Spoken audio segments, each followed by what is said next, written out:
this is Tommy from Parts Hound. Ivan's running the cameras and video. Today we're going to test an ignition switch from an e-body. Pretty much the same from 70 through 74 for most of the Chrysler cars. And we want to know if it's any good. So what we're going to do is use an ohm meter. It makes a beeping sound, so I don't have to look at the meter. Test it. Okay, now what we're going to do is hook this up so it hopefully won't flop around on me. Let's take that. Let's take somewhat of a small screwdriver probe. We have a series of wires. Orange is for a column light, so this application is broken off. Red's power. Yellow is start for crank all the way. Black is accessory for power when you turn the key backwards or forwards. Blue is run and brown is run. Brown is number 1 run for starting. Blue is for when it's running after you start it. So we want to know is if we have continuity through the switch. So we're going to put this in the red side. And careful you don't touch the probes like this or it'll make noise. So where are we at with the switch?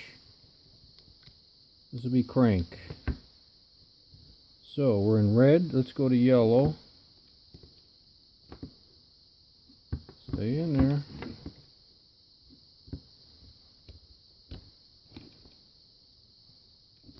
Now I'm going to get me another probe here in a minute.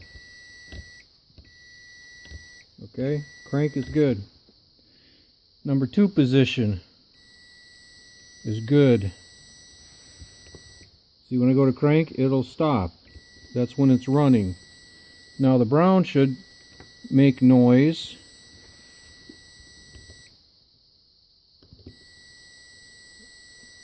Sorry, I'm in black. So, there's off. There's where it would be run. And that would be accessory. Hear the noise? Off.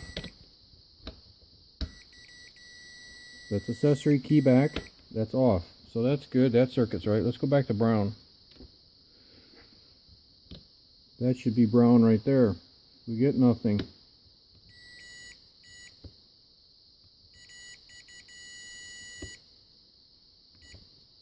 See? When I play with it, full crank would be yellow and brown. It'll make a little noise. Then when I release it, we go back to the blue side. Red fell out.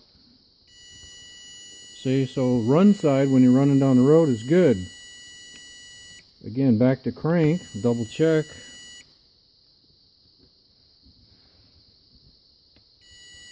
See, I get certain spots where it wants to make contact.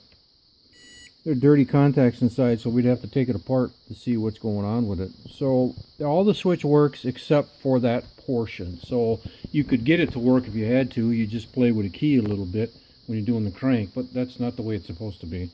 So what we'd end up doing is take the switch apart, take these tabs, bend them. Yes, there's a spring inside. Maybe we'll do that in another video, but right now that's how you test an ignition switch to see how it works. Same principle if you're using a 68 or 69 switch, which is like this.